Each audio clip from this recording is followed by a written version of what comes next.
ശാലോം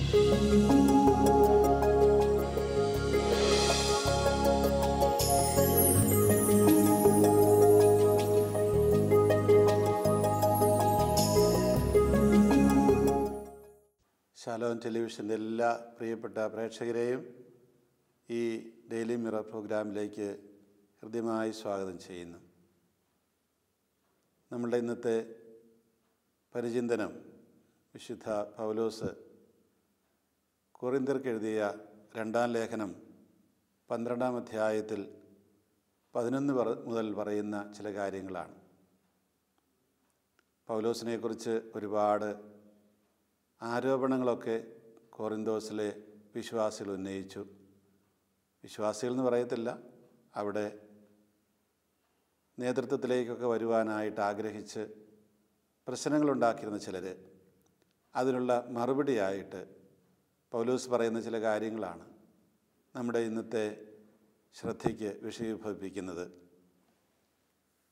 പൗലോസ് പറയുന്നു, ഞാനൊരു ഭോഷനായിപ്പോയല്ലോ, നിങ്ങളാണ് അതിന് കാരണക്കാർ. എന്തെന്നാൽ നിങ്ങൾ എന്നെ പ്രശംസിക്കേണ്ടവരായിരുന്നു. ഞാൻ നിസ്സാരനാണെന്നിരിക്കലും ഈ അപ്പസ്തോല പ്രമാണികളെക്കാൾ ഒട്ടും കുറഞ്ഞവനല്ല. തെളിവുകളോടും അത്ഭുതങ്ങളോടും ശക്തികളോടും കൂടെ എല്ലാ തരത്തിലുമുള്ള സഹനങ്ങളിലും ഒരപ്പസ്തോലിന് ചേർന്ന അടയാളങ്ങൾ നിങ്ങൾക്ക് നൽകപ്പെട്ടു. ഞാൻ നിങ്ങൾക്കൊരു ഭാരമായി തീർന്നിട്ടില്ല എന്നതിലൊഴികെ മറ്റെന്തിലാണ് നിങ്ങൾക്ക് മറ്റു സഭകളേക്കാൾ കുറവ് വന്നിട്ടുള്ളത്? ആ അപരാധം എന്നോട് ക്ഷമിക്കുവിൻ. ഇതാ ഞാൻ 3-ാം പ്രാവശ്യം നിങ്ങളെ സന്ദർശിക്കാൻ തയ്യാറായിരിക്കുന്നു. തീർച്ചയായും ഞാൻ നിങ്ങൾക്ക് ഒരു ഭാരമായിരിക്കുകയില്ല. എന്തെന്നാൽ ഞാൻ കാക്ഷിക്കുന്നത് നിങ്ങളെയാണ്, നിങ്ങൾക്കുള്ളതല്ല. മക്കൾ മാതാപിതാക്കന്മാർക്ക് വേണ്ടിയല്ല സമ്പാദിക്കേണ്ടത്, മറിച്ച് മാതാപിതാക്കന്മാർ മക്കൾക്ക് വേണ്ടിയാണ്. ഞാൻ അതീവ സന്തോഷത്തോടെ നിങ്ങളുടെ ആത്മാക്കൾക്ക് വേണ്ടി എനിക്കുള്ളതെല്ലാം ചെലവഴിക്കുകയും എന്നെ തന്നെ സമർപ്പിക്കുകയും ചെയ്യും. ഞാൻ നിങ്ങളെ കൂടുതൽ സ്നേഹിക്കും തോറും നിങ്ങൾ എന്നെ കുറച്ച് മാത്രമാണോ സ്നേഹിക്കേണ്ടത്? ഞാൻ നിങ്ങളെ ബുദ്ധിമുട്ടിച്ചിട്ടില്ല എന്ന് നിങ്ങൾ സമ്മതിക്കുമെങ്കിലും നിങ്ങളെ കബളിപ്പിച്ച് സൂത്രത്തിൽ വശപ്പെടുത്തുകയായിരുന്നുവെന്ന് നിങ്ങൾ പറയുന്നു. ഞാൻ നിങ്ങളുടെ അടുത്തേക്ക് അയച്ച ആരെങ്കിലും വഴി നിങ്ങളെ ഞാൻ കബളിപ്പിച്ചിട്ടുണ്ടോ? തീത്തോസ് പോകണമെന്ന് ഞാൻ നിർബന്ധിച്ചു, അവൻ്റെ കൂടെ ആ സഹോദരനെയും അയച്ചു. തീത്തോസ് നിങ്ങളെ കബളിപ്പിച്ചില്ലല്ലോ. ഒരേ ആത്മാവിലല്ലേ ഞങ്ങൾ പ്രവർത്തിച്ചത്, ഒരേ പാതയിലല്ലേ ഞങ്ങൾ നടന്നത്. ഞങ്ങൾ നിങ്ങളുടെ മുമ്പിൽ ഞങ്ങളെ തന്നെ ന്യായീകരിക്കുകയായിരുന്നു എന്നാണോ ഇത്രയും കാലം നിങ്ങൾ വിചാരിച്ചിരുന്നത്? പ്രിയപ്പെട്ടവരെ, ഞങ്ങൾ യഥാർത്ഥത്തിൽ നിങ്ങളുടെ അഭ്യുന്നതയ്ക്ക് വേണ്ടി ദൈവസമക്ഷം സമസ്തവും ക്രിസ്തുവിലാണ് പ്രസംഗിച്ചിരുന്നത്. പൗലോസ് അവരോട് ദേഷ്യപ്പെട്ടാണ് സംസാരിക്കുന്നത്. ഞാനൊരു ഭോഷനായിപ്പോയല്ലോ, നിങ്ങളാണ് ഇതിന് കാരണക്കാർ. കാരണം നിങ്ങൾ ഞങ്ങളെ പ്രശംസിക്കേണ്ടതായിരുന്നു, അത് ചെയ്തില്ല. അപ്പം ഞങ്ങളിങ്ങനെയൊക്കെ ചെയ്തു. ഇനി എന്താ ചെയ്തു വരുന്നത്? മറ്റ് ഈ അപ്പസ്തോല പ്രമാണികളെക്കാൾ ഒട്ടും കുറഞ്ഞവനല്ല ഞങ്ങൾ. ആരാ ഈ അപ്പസ്തോല പ്രമാണിമാർ? അത് പൗലോസിൻ്റെ സ്ഥാനം തട്ടിയെടുക്കാനായിട്ട് കോറിന്തോസിൽ ശ്രമിച്ചിരുന്ന സ്വയം അപ്പസ്തോലന്മാരെന്ന് വിശേഷിപ്പിച്ചിരുന്ന കുറേ നേതാക്കന്മാരുണ്ട്. അവരെക്കുറിച്ചൊരല്പം ഹാസ്യ ചുവയോട് കൂടിയിട്ട് പൗലോസ് പറയുകയാണ്, ഈ അപ്പസ്തോല പ്രമാണിമാരെക്കാളും ഒട്ടും കുറഞ്ഞവരല്ല ഞങ്ങൾ. മാത്രമല്ല, തെളിവുകളോടും അത്ഭുതങ്ങളോടും ശക്തികളോടും കൂടി എല്ലാ തരത്തിലുമുള്ള സഹനങ്ങളിലും ഒരപ്പസ്തോലിന് ചേർന്ന അടയാളങ്ങൾ നിങ്ങൾക്ക് നൽകപ്പെട്ടു. അപ്പസ്തോലിന് ചേർന്ന അടയാളങ്ങൾ എന്തൊക്കെയാണെന്ന് അവർ പറഞ്ഞു. ഇത്രയൊക്കെ ഉണ്ടെങ്കിൽ അപ്പസ്തോലനാകുകയുള്ളൂ, അല്ലെങ്കിൽ അപ്പസ്തോലനല്ല. പൗലോസിനോട് നിനക്ക് അത്രയൊന്നുമില്ല. പൗലോസ് പറഞ്ഞുണ്ട് എന്ന് പറഞ്ഞ് പൗലോസ് എണ്ണി അദ്ദേഹം കടന്നുപോയ ദുരിതങ്ങളും കഷ്ടപ്പാടുകളും പ്രതിസന്ധികളുമെല്ലാം അവർക്ക് പറഞ്ഞു കൊടുക്കുകയാണ്.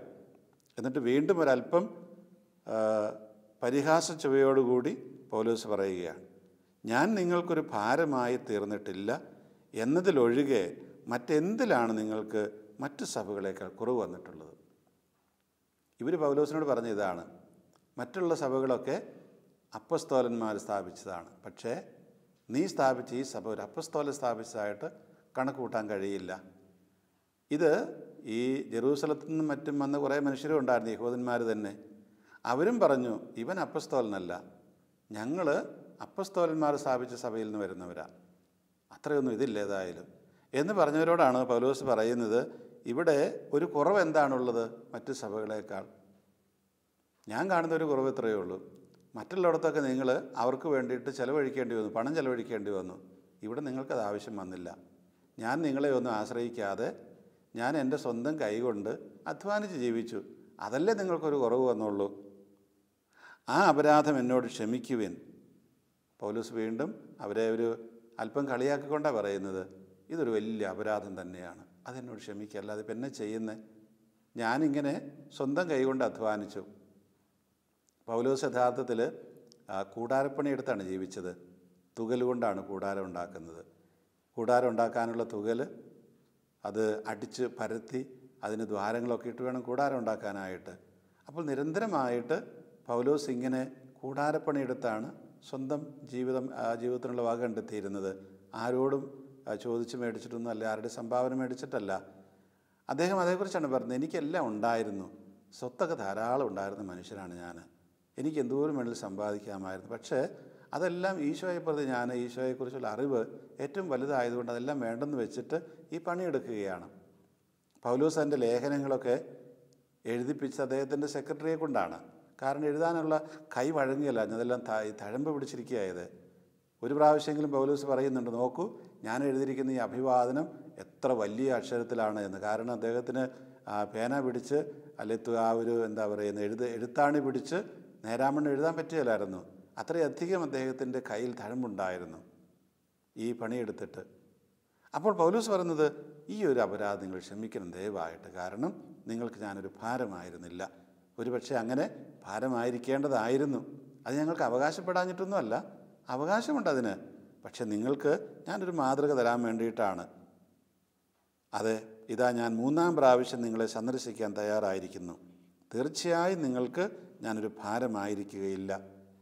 ഇവൻ മഹാഭാരമാണെന്നൊക്കെയായിരുന്നു പറഞ്ഞുകൊണ്ട് നടന്നിരുന്നത്. അതായത് ആരെ കണ്ട പറ്റും ഇവനെയൊക്കെ തീറ്റിപ്പോറ്റാനായിട്ട്? ഞങ്ങളെ കണ്ട പറ്റിയല്ല. പൗലോസ് വീണ്ടും എടുത്ത് പറയുകയാണ്, മക്കളെ ഞാൻ നിങ്ങൾക്കൊരു ഭാരമാവുകയില്ല. എനിക്ക് ദൈവം തന്ന കഴിവ്, ദൈവം തന്ന ശക്തി ഉപയോഗിച്ച് ഞാൻ പണിയെടുത്ത് ജീവിച്ചു കൊള്ളാം. എന്നാലും ദൈവത്തിൻ്റെ സുവിശേഷം നിങ്ങളോട് പറയുന്നതിൽ ഞാൻ ഒരിക്കലും വിരമിക്കുകയില്ല. കാരണം പൗലോസ് പറയുകയാണ്, ഞാൻ നിങ്ങൾക്കൊരു ഭാരമായി തീരുകയില്ല.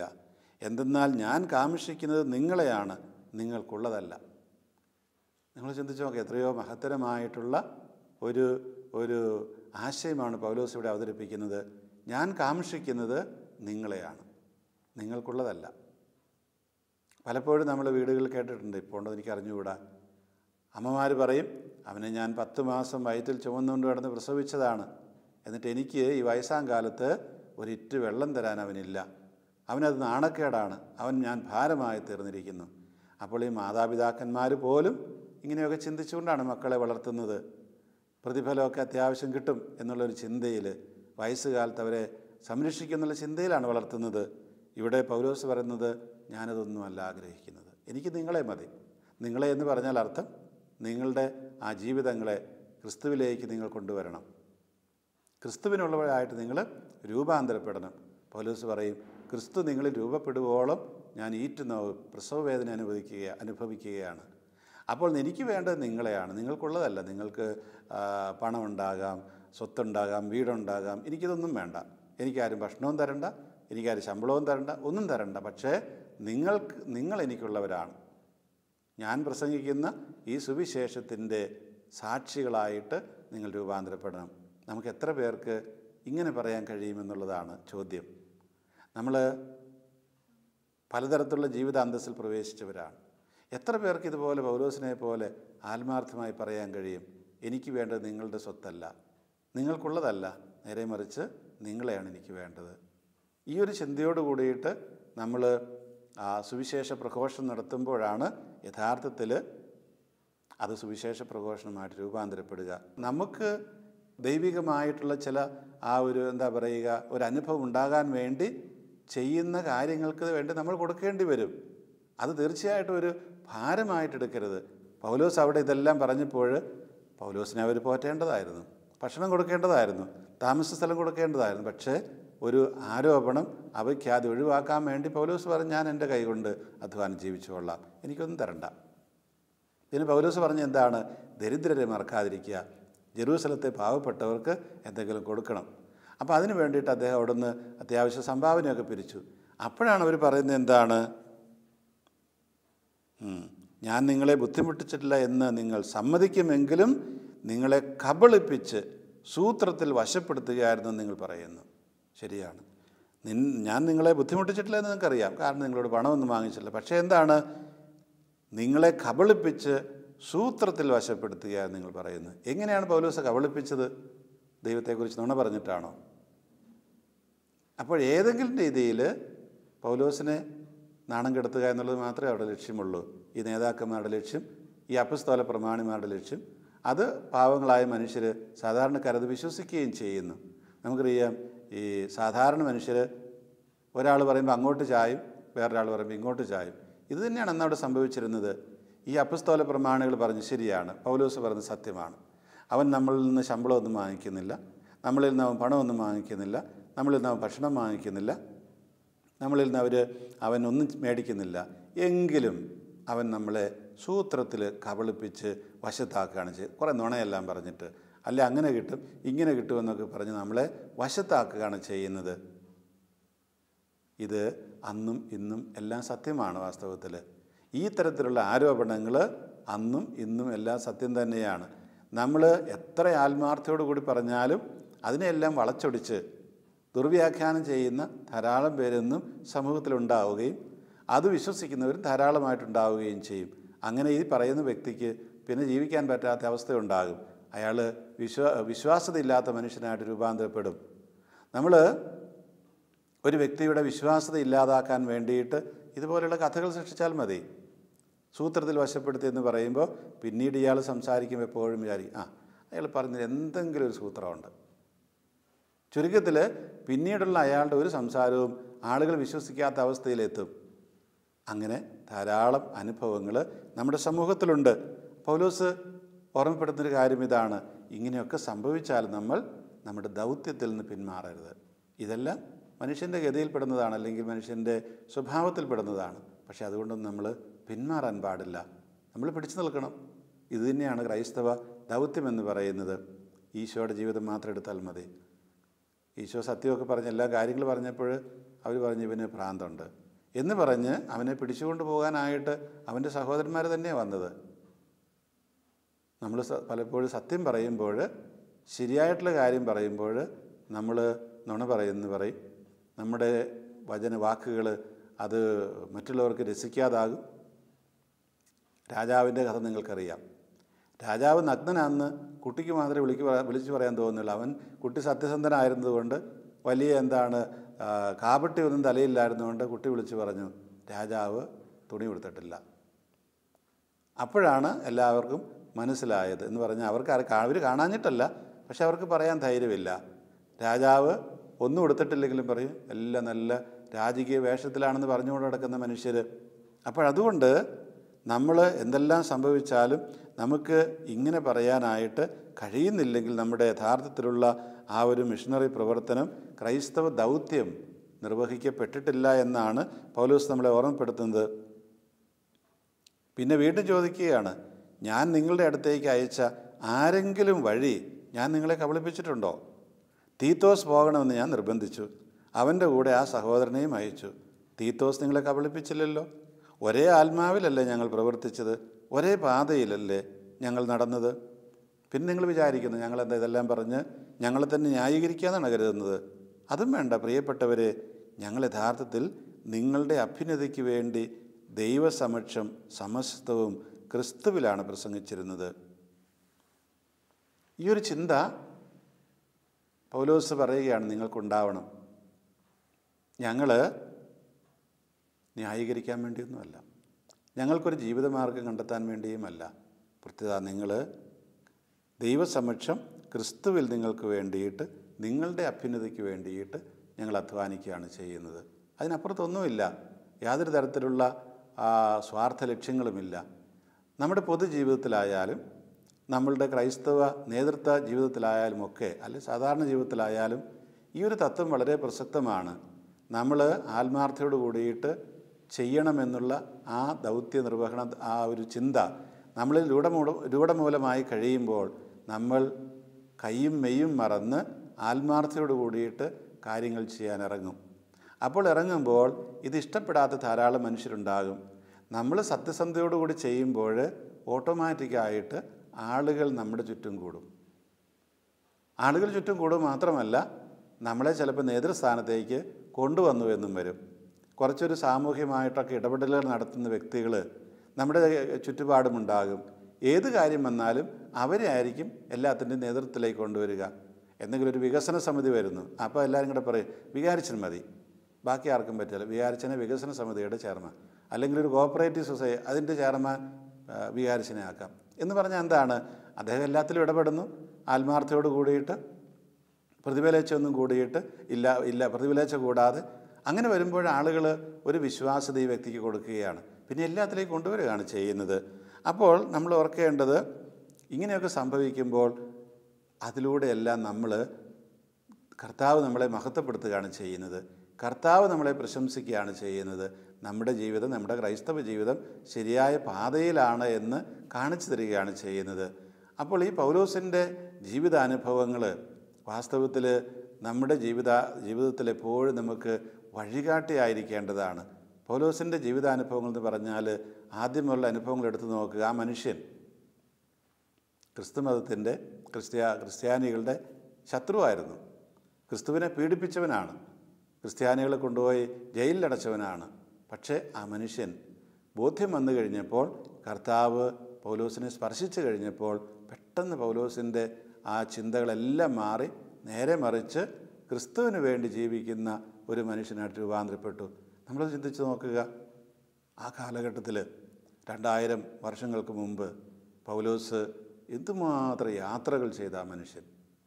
ഇന്ന് നമുക്കാണെങ്കിൽ ചിന്തിക്കാൻ പറ്റാത്ത രീതിയിലുള്ള യാത്രകളാണ് ചെയ്തത്. അന്നെന്താ യാത്രയ്ക്ക് ഉണ്ടായിരുന്നത്?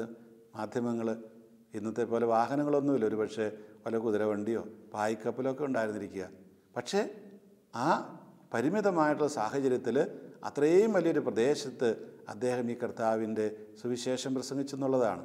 മാത്രമല്ല, പൗലോസിനെ സംബന്ധിച്ച് മറ്റൊന്നും പിന്നെ മനസ്സിലില്ല, ക്രിസ്തു വളരണം എന്ന് മാത്രമല്ലാതെ വേറൊന്നുമില്ല. അതുകൊണ്ടാണ് അദ്ദേഹം ഈ റോമിലൊക്കെ ജയിലിലായിരിക്കുമ്പോഴും ലേഖനങ്ങൾ എഴുതിയിട്ടുണ്ട്. ഈ ലേഖനങ്ങളെല്ലാം വായിച്ചു കഴിഞ്ഞാൽ മനസ്സിലാകും, അതിലെല്ലാം ത്രസിച്ച് നിൽക്കുന്നത്, അതിനെല്ലാം നമുക്ക് കാണാൻ കഴിയുക ഈ യേശുവിൻ്റെ സുവിശേഷത്തെക്കുറിച്ചുള്ള വലിയ തീക്ഷ്ണതയാണ്. അതുപോലെ ആ സുവിശേഷം സ്വീകരിച്ചവരെക്കുറിച്ചുള്ള തീക്ഷ്ണതയാണ്. അവർ ആ സുവിശേഷത്തിനനുസരിച്ച് ജീവിക്കണമെന്നുള്ളതാണ്. റോമിൽ പൗലോസിനെ ഇട്ടിരുന്ന ജയിലറ പോയാൽ കാണാം, ഇപ്പോഴും ഉണ്ടത് അവിടെ. ചെറിയൊരു ഗുഹ പോലത്തെ ഒരെണ്ണം, അതിനുള്ളിൽ കിടന്നുകൊണ്ടാണ് കിട്ടുന്ന ആ തുകൽ ചുരുൾ അവിടെ ഇവിടെയൊക്കെ അദ്ദേഹം എഴുതി വെച്ചത്. അപ്പോൾ അത്രയധികം തീക്ഷ്ണതയോട് കൂടിയിട്ടാണ് പൗലോസ് താൻ സ്വീകരിച്ച ആ സുവിശേഷം മറ്റുള്ളവരുമായിട്ട് പങ്കുവെച്ചത്. നമുക്കറിയാം, ഇന്ന് ഇത്രയധികം ലോകത്തിൽ ക്രൈസ്തവ സമൂഹം ഉണ്ടെങ്കിൽ, ക്രൈസ്തവ വിശ്വാസം പടർന്ന് പന്തലിച്ചെങ്കിൽ അതിനൊരു പ്രധാനപ്പെട്ട കാരണം പൗലോസിൻ്റെ ഈ തീക്ഷ്ണതയാണ്. ഇതുപോലെയുള്ള തീക്ഷ്ണതയാണ് വാസ്തവത്തിൽ യേശുവിനെ മറ്റുള്ളവരിലേക്ക് എത്തിക്കുക. നമ്മൾ നമ്മുടെ ഇന്നത്തെ സഭയെക്കുറിച്ചൊക്കെ പറഞ്ഞാൽ ഒരു മെയിൻ്റനൻസ് ചർച്ച് എന്ന് പറയാം. വിശ്വാസമൊക്കെ സ്വീകരിച്ചു, എല്ലാ സൗകര്യങ്ങളുമായി, ഇനിയിപ്പോൾ നമ്മൾ എന്താ ചെയ്യുന്നത്? പണമൊക്കെ ധാരാളം കിട്ടുന്നു, അതെല്ലാം ഉപയോഗിച്ച് നമ്മൾ പലപ്പോഴും നമ്മുടെ സൗകര്യങ്ങൾ വർദ്ധിപ്പിക്കുകയാണ്. പക്ഷെ നമ്മൾ ഓർക്കണം, ഇതുപോലെയുള്ള ഒരു സൗകര്യവും സ്വപ്നം കാണാൻ പോലും കഴിയാത്ത അനേക ക്രൈസ്തവ സമൂഹങ്ങൾ ലോകത്തിലുണ്ട്. നമ്മുടെ തന്നെ നാട്ടിൽ, ഭാരതത്തിൽ, വടക്കേ ഇന്ത്യയിലേക്കൊന്നും പോകേണ്ട, അടുത്ത സംസ്ഥാനങ്ങളിൽ പോയാൽ മതി, ഒരു കുഞ്ഞു പള്ളി വെക്കാൻ പോലും കഴിവില്ലാത്ത അനേക സമൂഹങ്ങളുണ്ട്. ഇവരെയൊക്കെ നമ്മൾ ഓർക്കുക. അപ്പോൾ ഈ പൗലോസ് പറഞ്ഞതുപോലെ നമ്മൾ ഓർക്കണം, നിങ്ങൾക്ക് ഞങ്ങൾ ഒരിക്കലും ഭാരമാവുകയില്ല, നേരെ മറിച്ച് എനിക്കുള്ളത് നിങ്ങൾക്ക് തരികയാണ് ചെയ്യുന്നത്. ഞങ്ങൾ ആഗ്രഹിക്കുന്നത് നിങ്ങളെയാണ്, നിങ്ങൾക്കുള്ളതല്ല. നമുക്കറിയാം, ഒരു സമൂഹവും ഒരു സഭാസമൂഹവും അതിന് ഈ പ്രേക്ഷിത ചൈതന്യമില്ലെങ്കിൽ, ഈ തീഷ്ണതയില്ലെങ്കിൽ നിലനിൽക്കുകയില്ല. കാരണം നമ്മൾ സ്വീകരിച്ച വിശ്വാസം മറ്റുള്ളവർക്ക് പകർന്നു കൊടുക്കുമ്പോഴാണ് അത് വർദ്ധിച്ചു വരിക. അങ്ങനെ വർദ്ധിക്കാനായിട്ട് എപ്പോഴും വേദികളുണ്ടാകണം. ഈ മെയിൻ്റനൻസ് ചർച്ച് എന്ന് പറയുന്ന ആ സംവിധാനത്തിൽ അത്തരം വേദികളില്ല. നമുക്കുള്ളത് കൊണ്ട് നമ്മൾ തൃപ്തിപ്പെടുന്നു, നമ്മൾക്കുള്ള സൗകര്യങ്ങൾ കൂട്ടാൻ ശ്രമിക്കുന്നു. അങ്ങനെയൊക്കെ വരുമ്പോൾ തീർച്ചയായിട്ടും ഇത് കാലക്രമത്തിൽ പുറകോട്ട് വരാതെ നിവൃത്തിയില്ല എന്ന് വരും. നമ്മൾ ഇങ്ങനെയുള്ള അവസ്ഥാവിശേഷങ്ങളുള്ള ആ ക്രൈസ്തവ സമൂഹങ്ങളെയും ഓർക്കണം. അതൊന്ന്. രണ്ടാമത്തെ കാര്യം, തങ്ങളുടെ വിശ്വാസം തന്നെ നിലനിർത്താനായിട്ട്, പിടിച്ചു നിർത്താനായിട്ട് അനേകം പീഡകൾ സഹിക്കുന്ന ക്രൈസ്തവർ ഇന്ന് ഇന്ത്യയിലുണ്ട്, ലോകത്തിൻ്റെ നാനാഭാഗങ്ങളിലുമുണ്ട്. ഈ അടുത്ത കാലത്തായിട്ട് നിങ്ങൾ ചിലരെങ്കിലും വായിച്ചു കാണും, 21-ാം നൂറ്റാണ്ടിലെ ആദിമ ക്രൈസ്തവർ എന്ന് പറയുന്ന ഒരു പുസ്തകം രചിച്ച ഒരു പത്രപ്രവർത്തകനുണ്ട്. അദ്ദേഹം ഒറീസായിലെ കണ്ടമാൽ എന്ന് പറയുന്ന സ്ഥലത്തൊക്കെ പോയിട്ട് ആളുകളെ ഇൻ്റർവ്യൂ ചെയ്ത് എഴുതിയിട്ടുള്ളൊരു പുസ്തകമാണ്. അദ്ദേഹം എന്തുകൊണ്ട് ആ പുസ്തകത്തിന് 21-ാം നൂറ്റാണ്ടിലെ ആദിമ ക്രിസ്ത്യാനികൾ എന്ന് പേര് കൊടുത്തു?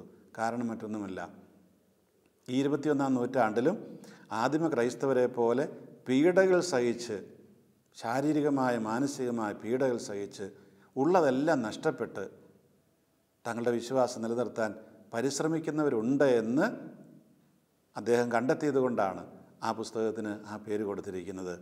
ആദിമ ക്രൈസ്തവരെ പോലെ അതേ ചൈതന്യത്തിലോ അതിൽ കൂടുതൽ ചൈതന്യത്തിലോ ജീവിക്കുന്നവർ. അന്നത്തെ പോലെ തന്നെ ഇന്നും ഇവരാരും വലിയ വിദ്യാഭ്യാസമുള്ളവരല്ല, വലിയ സമ്പത്തുള്ളവരല്ല, വെറും പട്ടിണി പാവങ്ങളാണ്, സ്കൂളിൻ്റെ പടി കണ്ടിട്ടില്ലാത്തവരാണ്. എങ്കിലും അവർക്ക് ക്രിസ്തുവിനെക്കുറിച്ചുള്ള അറിവ് മറ്റെല്ലാത്തിനേക്കാളും വലുതായി തോന്നിയതുകൊണ്ടാണ് അവരതിനെയെല്ലാം ഉച്ഛിഷ്ടം പോലെ കരുതുന്നത്.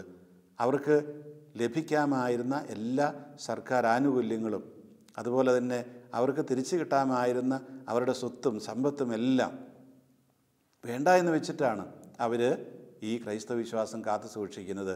ഈ പൗലോസ് പറയുന്നത് പോലെ തന്നെ നമ്മൾ ഓർക്കുക, പൗലോസ് അധ്വാനിച്ചതുപോലെ നമുക്കും ഇവർക്കൊക്കെ വേണ്ടിയിട്ട് അധ്വാനിക്കാൻ കഴിയുമ്പോഴാണ് നമ്മൾ ക്രൈസ്തവ ജീവിതത്തിൽ പക്വത പ്രാപിച്ചു എന്ന് പറയാനായിട്ട് സാധിക്കുക. അങ്ങനെ വരുമ്പോഴാണ് ഈ ക്രൈസ്തവ തീഷ്ണത നമ്മളിൽ വർദ്ധിക്കുകയും അത് അതിലൂടെ മറ്റുള്ളവർ ക്രിസ്തുവിലേക്ക് അടുക്കുകയും ചെയ്യുക. അങ്ങനെ നമ്മുടെ ഈ മിഷണറി പ്രവർത്തനം, പ്രേക്ഷിത പ്രവർത്തനം എന്ന് പറയുന്നത് യഥാർത്ഥത്തിൽ നമ്മളുടെ ഈ ക്രൈസ്തവമായ ജീവിതമാണത്. ആ ജീവിതത്തിലൂടെയാണ് മറ്റുള്ളവർ കാണേണ്ടത്. നമുക്ക് ദൈവം സഹായിച്ച്, പ്രത്യേകിച്ച് കേരളത്തിൽ, അതുപോലെ തന്നെ ഒരുപക്ഷെ എന്നെ കാണുകയും കേൾക്കുകയും ചെയ്യുന്ന സമ്പന്ന രാജ്യങ്ങളുള്ളവർക്ക് ഒക്കെ പണമുണ്ട്, നല്ല സൗകര്യങ്ങൾ ദൈവം തന്നു. അപ്പോൾ അതില്ലാത്തവരുമായിട്ട് പങ്കുവയ്ക്കേണ്ട ഒരാവശ്യമുണ്ട്. ആ പങ്കുവയ്ക്കലിലൂടെയൊക്കെ നമ്മൾ വലിയ മിഷണറി പ്രവർത്തനമായിരിക്കും ചെയ്യുന്നത്. അങ്ങനെ നമ്മൾ യേശുവിൻ്റെ നാമം കൂടുതൽ ഈ ലോകത്തിൽ മഹത്വപ്പെടുവാനായിട്ട് ഇടയാക്കുകയായിരിക്കും ചെയ്യുക. അതിലൂടെയാണ് ക്രൈസ്തവ വിശ്വാസത്തിൻ്റെ വിശ്വാസ്യത ഇനിയും നേടിയെടുക്കാനായിട്ട് കഴിയുക. അല്ലെങ്കിൽ നമ്മുടെ സഭകളൊക്കെ തീർച്ചയായിട്ടും അത് കാലക്രമത്തിൽ ക്ഷയിച്ചു പോകും എന്നുള്ളത് ഏതാണ്ട് നമുക്ക് അനുഭവത്തിൽ നിന്ന് വ്യക്തമാണ്. പ്രിയമുള്ളവരെ, നമ്മൾ ഓർക്കുക, ആ പൗലോസിൻ്റെ തീഷ്ണത നമ്മൾ എന്നും നിലനിർത്താനായിട്ട് പരിശ്രമിക്കുന്നവരായിട്ട് യേശുവിൻ്റെ സുവിശേഷം എന്നും നമുക്ക് മാർഗദീപമായിരിക്കട്ടെ. നമുക്ക് പ്രാർത്ഥിക്കാം. കാരുണ്യവാനായ കർത്താവേ, നിൻ്റെ അപ്പസ്തോലനായ പൗലോസിൻ്റെ തീഷ്ണത ഞങ്ങൾക്ക് തരണമേ എന്ന് പ്രാർത്ഥിക്കുന്നു. പൗലോസിൻ്റെ ആ തീഷ്ണതയാണല്ലോ ഇന്ന് ലോകത്തിൻ്റെ പല ഭാഗത്തും സുവിശേഷം അറിയപ്പെടുവാനായിട്ടിടയായത്. അദ്ദേഹത്തിൻ്റെ എഴുത്തുകളിലൂടെയാണല്ലോ കർത്താവേ നിൻ്റെ സന്ദേശം ലോകമെങ്ങും കൂടുതലായിട്ട് പ്രചരിക്കുവാനിടയായത്. ഇന്ന് ഞങ്ങൾ ജീവിക്കുന്ന ഞങ്ങളുടെ ജീവിത യാഥാർത്ഥ്യങ്ങളിൽ ആ ലേഖനങ്ങളൊക്കെ എത്രയോ അധികമായിട്ട് ഞങ്ങളെ സ്വാധീനിച്ചിരിക്കുന്നു. കർത്താവേ, ഞങ്ങളുടെ ജീവിതം, ഞങ്ങളുടെ പ്രവർത്തനങ്ങളെല്ലാം ഇതുപോലെ ഇനിയും അനേകർക്ക് ഉൾക്കാഴ്ച നൽകുവാനായിട്ട്, മാർഗനിർദ്ദേശം നൽകുവാനായിട്ട് ഇടയാകട്ടെ. അത് ഞങ്ങളെ പ്രാപ്തരാക്കണമേ. ആമേൻ.